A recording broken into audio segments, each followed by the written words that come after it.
একজন মার্ডার কেসের আসামির হাতের খাবার শুনতে গা শিউরে ওঠে। প্রকৃতপক্ষে উনি একজন আসামি, বুঝছেন? গ্রাম থেকে ফালাই আসছে, আইসা এখানে ব্যবসা করে খায়, অনেকদিন যাবত গা ঢাকা দিয়ে আছে। কি করবেন এখন? বাঁচার জন্য বিভিন্ন জায়গায় বিভিন্ন কৌশলে চলতেছে।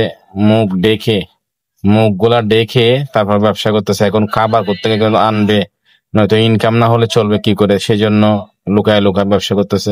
আমি কোন জায়গায় আছি আমি লোকেশনটা বলবো না, কারণ উনি যেহেতু লুকাতে চাচ্ছে সমাজ থেকে, তাই আমি আর বলতেছি না।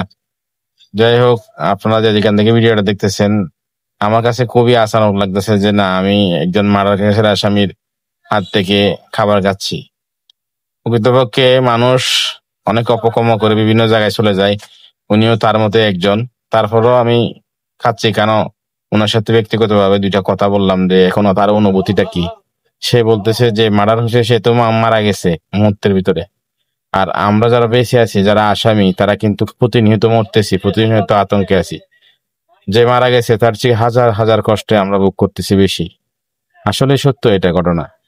যদি আপনি কাউকে আঘাত করেন, তার চেয়ে বেশি আঘাত আপনি পাবেন, মানসিক হোক শারীরিক হোক। অতএব মন্দ কাজ থেকে সবাই বিরত থাকবেন। আমার যেটা বলার আমি সেটা বলে দিয়েছি। এখন এই ভাই বলতেছে ভাই আপনার কাছে পা ধরে আপনি ভিডিও করিয়েন না আমার চেহারাটা। আপনি যদি ভিডিও করতে চান তাহলে আপনি আমার খাবারকে ভিডিও করেন, অসুবিধা না, আমি একটু সমস্যায় আছি, আমি এই সমস্যা। তখন সমস্যাগুলো খুলে বললো আস্তে আস্তে। সে নাকি একটা মার্ডার কেসে আসামি, কত নম্বর আসামি সেটা বলে নাই। বলতেছে গা ঢাকা দেওয়ার জন্য আমি বিভিন্ন জায়গার মধ্যে যাই, এক এক জায়গার মধ্যে এক এক সময় থাকি। তো এই অবস্থা আর কি দুনিয়াদারি, বুঝছেন?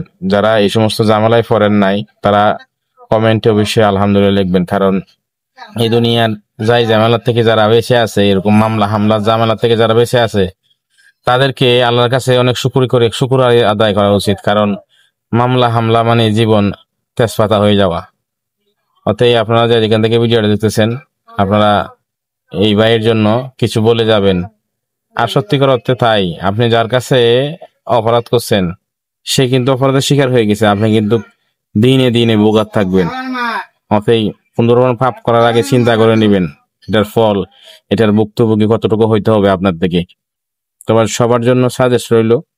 আর এই ভাইকে আমি ভিডিও করে দেখাবো না, কারণ এই ভাই আমার বেশি অনুরোধ করছে।